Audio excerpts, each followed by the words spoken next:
Bonjour and welcome back on Paris Top Tips. I'm Alain and today I'm taking you on a very special journey through time, tragedy and triumph at the heart of the city, Notre-Dame de Paris. I'll start by showing you our beautiful cathedral, filmed in 2017.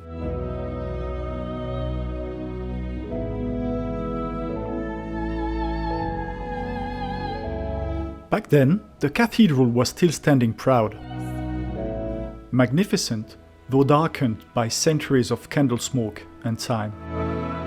Its stones were weathered, its interior dim, almost mystical.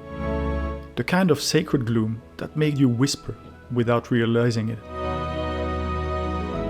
You could feel the weight of history in every corner, as if the walls themselves were quietly breathing the past.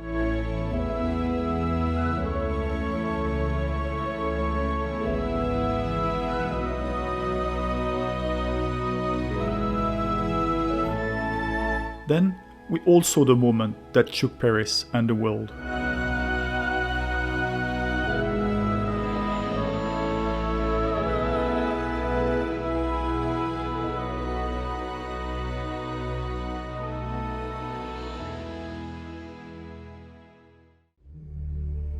But today, Notre-Dame stands again, brighter, cleaner, and more awe-inspiring than ever before. In this video, I'll show you what a visit looks like now, and I'll share some practical tips on how to make the most of it, including how to avoid the long lines. When I visited on a Tuesday afternoon, the wait for those without a reservation was around 30 minutes. Here's the website to reserve your free visit to Notre-Dame. You'll also find a link to it in the description below. The Cathedral of Notre-Dame de Paris is open to all, freely and free of charge, regardless of the purpose of the visit. This optional access reservation system is designed solely to streamline entry and reduce unnecessary waiting on the forecourt. The cathedral is usually open from 8 a.m. to 7 p.m. every day and until 10 p.m. on Thursdays.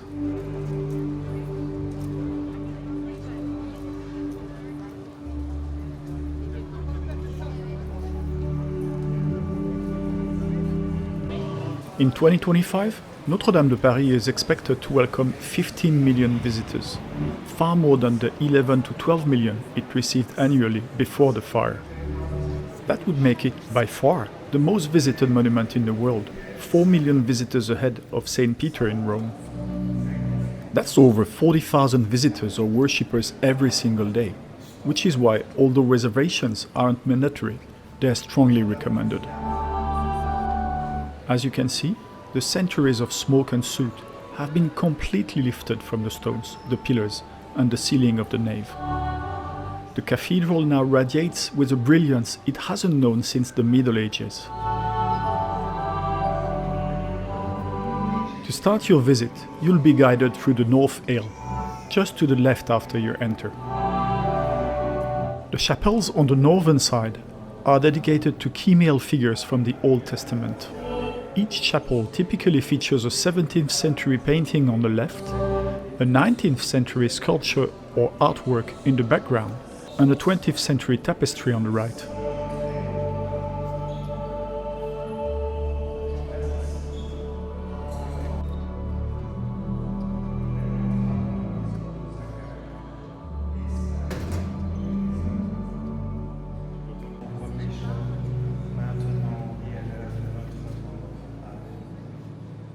Salut Marie, pleine de grâce, le Seigneur est avec vous.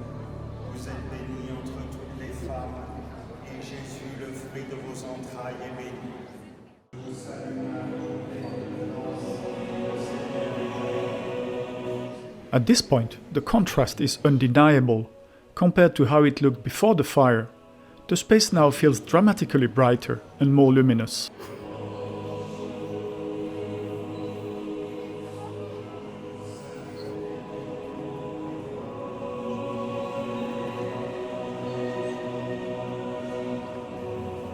The transept, if you take a moment to truly observe it, is remarkably brighter and more colorful, bursting with detail, light, and exceptional beauty.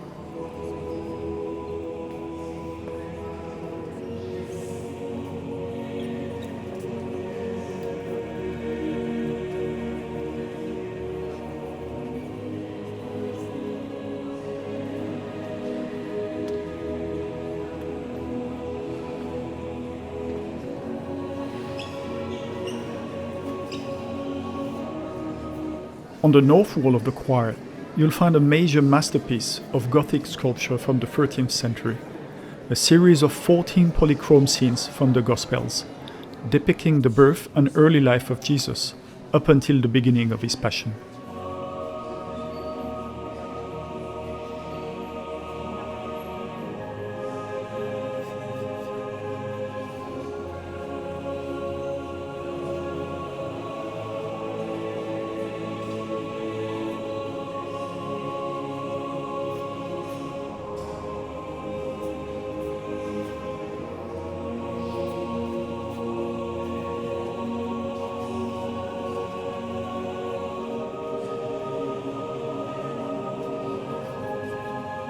Surrounding the choir and apse are 13 chapels, known as radiating chapels.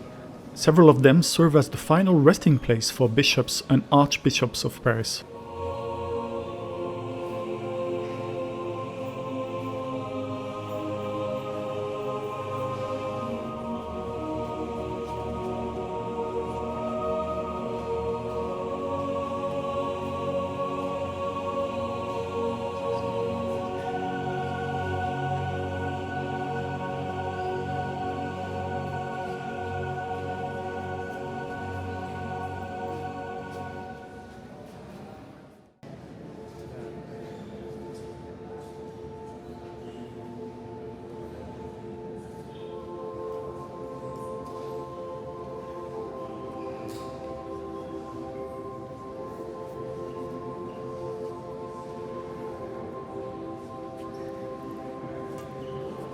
Among the most revered relics in all of Christianity, Notre-Dame preserves the crown of thorns worn by Jesus, a fragment of the true cross, and one of the nails used in the crucifixion, all housed in the cathedral's reliquary. The hole at the center of this large golden circle is where the reliquary containing the crown of thorns will be placed.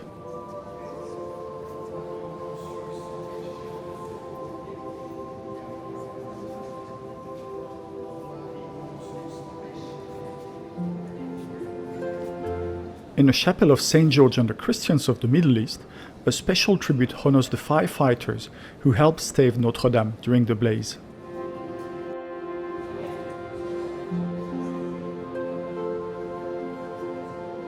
Also on display here is the lead rooster that once crowned the cathedral's spire. Though damaged in the blaze, it has become a powerful symbol of resilience.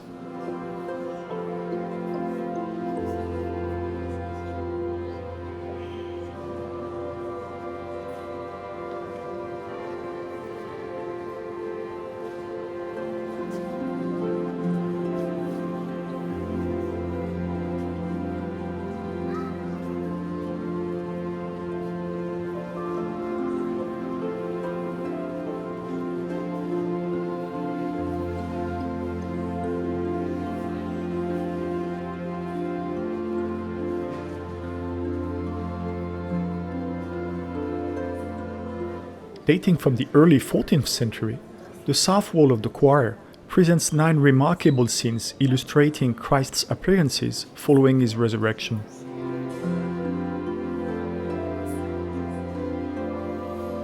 A visit to the treasury offers a fascinating glimpse into the spiritual and artistic heritage of Notre-Dame. Located opposite the north wall of the choir, it showcases centuries of devotion through dazzling goldwork, embroidered vestments, and objects once used in royal and papal ceremonies. The Notre-Dame treasury holds some of the cathedral's most treasured possessions, from intricately worked monstrances to centuries-old reliquaries, each telling a story of faith, craftsmanship, and history.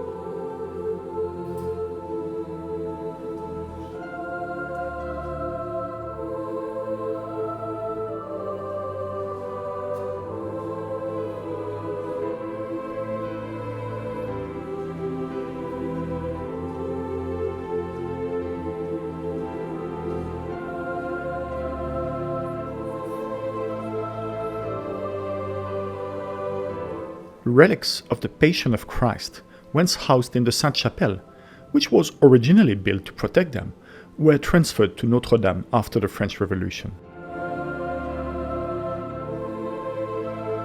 Most of the objects here are reliquaries, containers created over the centuries to protect these relics.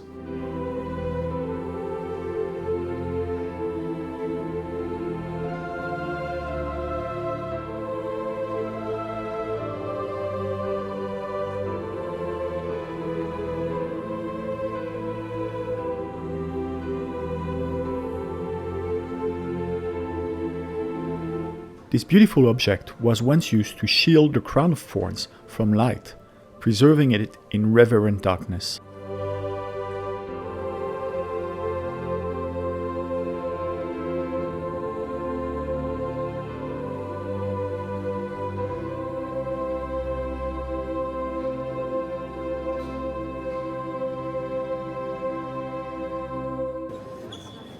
If you're not a fan of crowds, this might not be the year for you to visit.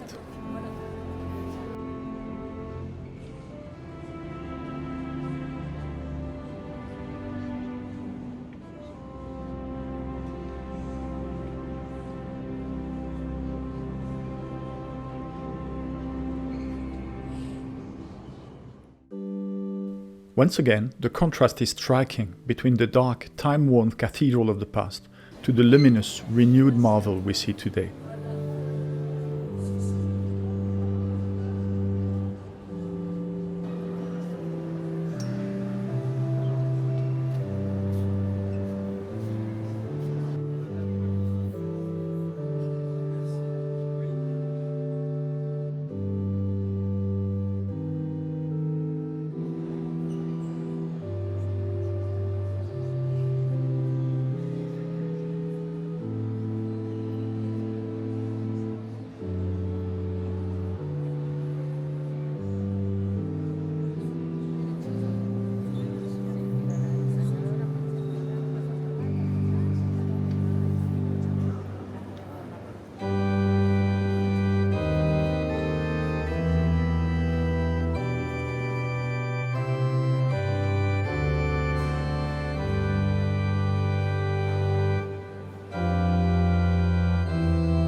Notre-Dame has always been a symbol of Paris, and now, more than ever, it stands as a symbol of resilience and renewal. Whether you're coming for its history, its faith, or simply to admire its breathtaking beauty, a visit here is unforgettable. Just remember to plan ahead and make your free reservation to avoid the lines. And if you've already visited before the fire, come again. What you'll see today is nothing short of extraordinary. I'd love to hear from you. Have you visited the new Notre-Dame yet? Or do you have memories of it from before the fire? Share your thoughts in the comments below.